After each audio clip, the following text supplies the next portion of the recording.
নমস্কার বন্ধুরা, আবারও তোমাদের সামনে হাজির হয়ে গেছি আরও একটা রেমেডি নিয়ে। দেখতে পাচ্ছ অ্যালোভেরা ছাদ থেকে নিয়ে এসে এইভাবে নিয়ে নিয়েছি। তোমরা বাজার চলতি অ্যালোভেরাও নিতে পারো। আর নিয়ে নিচ্ছি, দেখো আমি গ্রিন টিটা ছেঁকে নিয়েছি। এখানে অ্যালোভেরা গ্রিন টিটাকে মিক্সিতে পেস্ট করে আনবো। চলো পেস্ট মোদ্দা কথায় এই অ্যালোভেরাগুলোর মধ্যে আমি একটু গ্রিন টি দিয়ে দিয়েছি, এটা দিয়ে পেস্ট করে আনবো। এটা পেস্ট করে নিচ্ছি। এবার আমি ঘরে পাতা টক দই 2 বড় চামচ মোটামুটি নিয়ে নেবে, ঠিক আছে। এবার এতে আমি দিয়ে দিচ্ছি শিকাকাই পাউডার। এটাও মোটামুটি যতটা লাগবে তাও 2 বড় চামচেই হয়ে যাবে। চলো শিকাকাই পাউডারটা নিয়ে নিই। আমি এক হাতে নিচ্ছি বলে তোমাদের সবটা হয়তো ভালো করে দেখাতে পারছি না।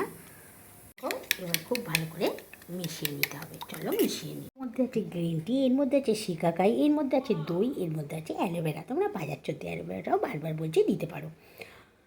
এবার কি করবে, এটা যখন গোলা হয়ে গেল তখন তোমরা মাথার মধ্যে শ্যাম্পু করার পর কোনো কন্ডিশনার না দিলেও চলবে। এমনিতেই এটা একদম প্রাকৃতিক কন্ডিশনারের কাজ করবে। কি করবে, প্রথমে চুলটাকে ভালোভাবে আঁচড়ে নেবে। পরিষ্কার চুলের মধ্যে আগে চুলটাকে খুব ভালো করে একদম স্কাল্পটাকে চুলটাকে ভিজিয়ে নাও। যদি প্রয়োজন পড়ে শুধু স্কাল্পেও দিতে পারো, চুলে না দিলেও চলবে। কিন্তু যাতে ছোটো চুল সমস্ত চুলটাই লাগিয়ে দিতে পারো। বড় চুল হলে তোমাদের যদি থাকে বাড়িতে বেশি জিনিস, তাহলে যদি বেশি গুলেও ফেলো পুরো চুলটায় দিয়ে দাও, আরোই ভালো হয়। তাহলে কি করবে, আগে স্কাল্পটা ভিজিয়ে নাও, চুলটা ভিজিয়ে নাও। তারপরে স্কাল্পে আর চুলের মধ্যে ভালো করে লাগিয়ে নাও। লাগিয়ে নিয়ে 8 ঘন্টা 30 মিনিট রাখো। 30 মিনিট পর হালকা শ্যাম্পু করে নাও। ব্যাস, আর কিচ্ছু করতে হবে না।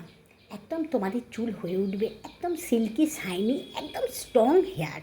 তাহলে বন্ধুরা, পুজোর আগে তো সিল্কি চুল পেতেই হবে। পেতে গেলে এই রেমেডিটাকে তোমাকে করতেই হবে, ঠিক আছে। করে দেখো, করে দেখে আমাকে কমেন্ট করে জানাও। কে কোথা থেকে কমেন্ট করছো একটু জানিও, আমি ধন্যবাদ জানাতে পারবো। তোমরা সুস্থ থেকো, ভালো থেকো, খুব খুব খুব ভালো থেকো।